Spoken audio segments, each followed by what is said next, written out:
Assalamualaikum warahmatullahi wabarakatuh. Sahabat-sahabat dimanapun Anda berada, selamat berjumpa dengan saya Adrian Syah. Kali ini saya akan membahas teori sosiologi, yaitu teori Auguste Comte. Auguste Comte bisa dibilang adalah sebagai bapak sosiologi dunia, atau disebut dengan the Godfather sosiologi. Beliau adalah seorang tokoh yang memberi nama sosiologi itu sendiri.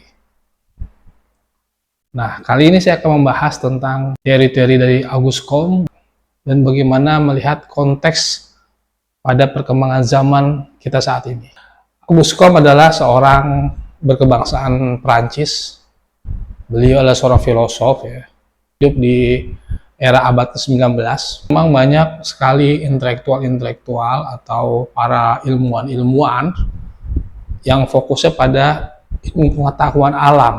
Tapi Auguste Comte ini lebih fokus pada ilmu pengetahuan sosial. Artinya bisa dibilang beliau adalah satu-satunya sarjana pada saat itu yang pertama kali mencetuskan ilmu sosial. Di saat banyak ilmuwan-ilmuwan yang di bidang fisika, kimia, dan lain sebagainya. Auguste Comte ini sebelum memberi nama ilmu ini sosiologi, beliau memberi namanya fisika sosial. Karena Comte menilai bahwa masyarakat itu seperti tubuh manusia. Jadi ada namanya organisme-organisme, ya, yang saling bergantungan satu sama lain, saling berinteraksi, ya, membangun suatu institusi lah. Seperti kita tahu, kita makan, kita menggunakan tangan, lalu kita masukkan ke dalam mulut. Alam ini semuanya juga mirip dengan apa gerak yang ada di masyarakat. Nah, Auguste Comte kemudian memunculkan teori fisika sosial. Tapi ternyata sudah ada yang lebih dulu dari beliau, namanya Saint-Simon, ya. Akhirnya Auguste Comte merubah namanya menjadi sosiologi. Jadi dari sosios and logos. Jadi dari bahasa Romawi, artinya ilmu yang mempelajari masyarakat. Sosiologi itu mempelajari masyarakat berdasarkan interaksinya yang terpola. Sosiologi melihat pola interaksi yang sifatnya berkelanjutan, kontinu. Seperti misalnya masyarakat di pasar, masyarakat di sekolah, masyarakat di kampus, ya, masyarakat di perkantoran, atau masyarakat di dimanapun berada, gitu, di pedesaan, di perkotaan, yang sudah terpola, gitu. Nah, kembali lagi kepada Auguste Comte. Auguste Comte ini memunculkan suatu teori tentang perkembangan manusia dalam hal pemikiran. Jadi pertama adalah fase di mana masyarakat berpikir teologis atau abad teologis, yaitu era di mana masyarakat itu masih mempercayai pada kekuatan adikodrati. Nah, baik itu Tuhan atau dewa-dewa atau cerita-cerita yang mitos-mitos, ya, mitologi-mitologi, itu masyarakat masih mempercayai itu. Itu disebut dengan abad teologi. Mempercayai sesuatu kekuatan adikodrati, jadi artinya kekuatan yang di luar kodrat manusia, kodrat alam. Nah, itu yang disebut mungkin Tuhan, malaikat, dan lain sebagainya. Kemudian ada namanya fase, yaitu abad metafisika. Metafisika ini adalah di mana masyarakat ini masih mempercayai kekuatan adikodrati, tapi juga sudah mulai masuk kepada hal-hal yang bersifat empirik atau ilmiah. Nah, kemudian fase berikutnya adalah disebut fase positivisme, yaitu di mana masyarakat itu sudah tidak percaya lagi dengan yang namanya kekuatan adikodrati, tapi hanya melihat segala sesuatu berdasarkan empirisme atau bukti empirik. Nah, empirik itu apa sih? Empirik adalah misalnya segala sesuatu itu bisa dilihat dengan panca indera, seperti mata, bisa didengar oleh telinga, bisa dihirup oleh hidung, ya, bisa dikecap oleh lidah, ya, dan juga mungkin dengan disentuh dengan kulit. Itu yang disebut dengan empirik. Berbeda dengan segala sesuatu yang sifatnya logis, ya, atau mistik, ya. sesuatu yang tidak terlihat tapi dianggap ada. Bisa contohnya hantu. Kita tahu masyarakat kita masih percaya dengan hantu. Nah, itu kan sesuatu yang tidak terlihat. Jin itu sesuatu yang tidak terlihat. Ini kita tidak bicara tentang perdebatan agama dulu ya, tapi kita lihat bahwa masyarakat kita ini masih percaya kepada hal-hal yang tidak terlihat. Sedangkan positivisme itu adalah segala sesuatu yang terlihat. Artinya dikatakan ilmiah, dikatakan saintifik, dikatakan empiris adalah ketika dia itu bisa dilihat, bisa diamati gitu. Nah, itu yang disebut dengan empiris. Tapi kalau sesuatu yang sifatnya gaib ya, itu tidak bisa dilihat. Nah, itu tidak bisa dikatakan sebagai sesuatu yang ilmiah. Ambil contoh kayak kasus Vina Cirebon itu kan ada kesurupan lalu dia bersaksi siapa saja pembunuhnya itu. Nah, itu dipercayai oleh penegak hukum ya, sehingga tertangkaplah beberapa orang yang dituduh sebagai pelaku yang sekarang sedang mengajukan PK. Nah, ini menunjukkan bahwa masyarakat kita itu masih mempercayai hal-hal yang sifatnya di luar empiris atau tidak positivisme, yang menyebabkan akhirnya hal-hal yang bersifat ilmiah itu menjadi terbelakang. Jadi seharusnya kan ketika kita menuduh seseorang sebagai pembunuh atau pelaku kejahatan, itu harus dengan bukti-bukti yang empiris. Contoh misalnya CCTV, lalu ada namanya visum dan segala macamnya. Dan benar-benar ada buktinya, ada foto-fotonya gitu. Nah, ini kan ternyata tidak ada gitu.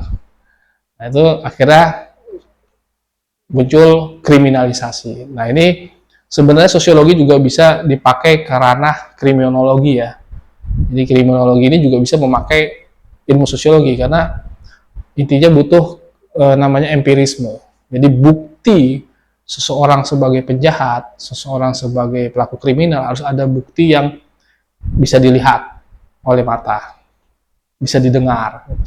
Nah, itulah era positivisme, di mana segala sesuatu itu serba empiris, ilmiah, segala sesuatu itu harus objektif, segala sesuatu itu dilihat, dibandingkan ya, pembandingan, ada yang namanya eksperimen. Nah, itu disebut dengan era positivisme. Nah, kemudian sahabat-sahabat, kalau kita lihat apakah ini juga terjadi di semua agama? Sebenarnya tidak juga. Banyak juga. Contohnya Islam ya. Islam ini selain percaya kepada kekuatan yang sifatnya adikodrati, yaitu Allah, malaikat, dan juga mungkin ada mukjizat segala macamnya, juga mempercayai segala sesuatu bersifat ilmiah. Kita tahu misalnya banyak filosof-filosof muslim ya, ada Ibnu Sina yang menguasai ilmu pertabiban atau pengobat kedokteran ya, teori bedah itu dari Ibnu Sina. Lalu ada Ibnu Rus, lalu kemudian ada yang namanya Khwarizmi. Kalau dikatakan penemu teori algoritma itulah Khwarizmi. Dan Mark Zuckerberg itu bilang dia bisa memunculkan Facebook itu salah satunya dari teori algoritma yang dimunculkan oleh intelektual muslim, filosof muslim yang bernama Khwarizmi. Dan juga banyak tokoh-tokoh lain, misalnya Al-Farabi yang menemukan musik ya, dengan kita tahu organ ya, piano itu dari penemuan dari awalnya ya, itu dari yang namanya Al-Farabi.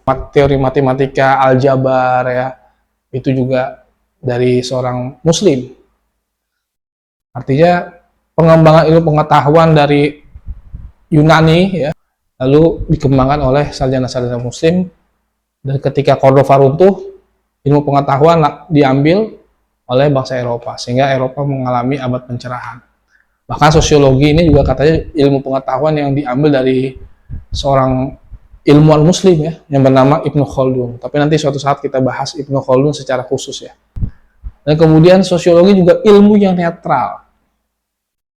Ilmu yang netral itu maksudnya tidak mengurusi benar salah, tidak mengurusi baik buruk, tapi lebih ke netral.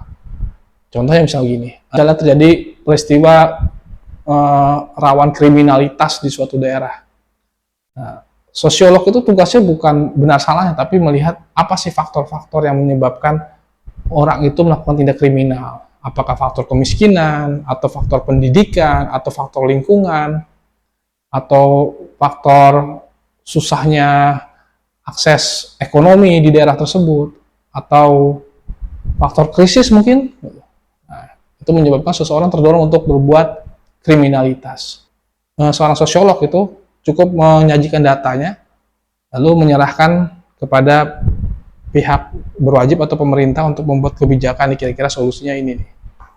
Jadi yang memberi solusi adalah pemerintah. Sosiolog hanya menyajikan data-data, sehingga sifatnya netral.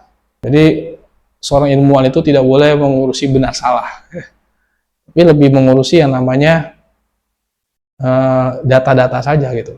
Ambil contoh lagi nih, HIV kan, penyebaran HIV, faktornya apa? Misalnya jarum suntik, tukar-tukaran, atau LGBT, atau misalnya seks bebas, segala macam, harus dilihat juga. Seks bebas tanpa pengaman, itu menjadi faktor penularan virus HIV. Nah, itu juga bisa kita seorang sosiolog sajikan. Jadi bukannya menyalahkan perbuatan itu mungkin tugasnya agamawan.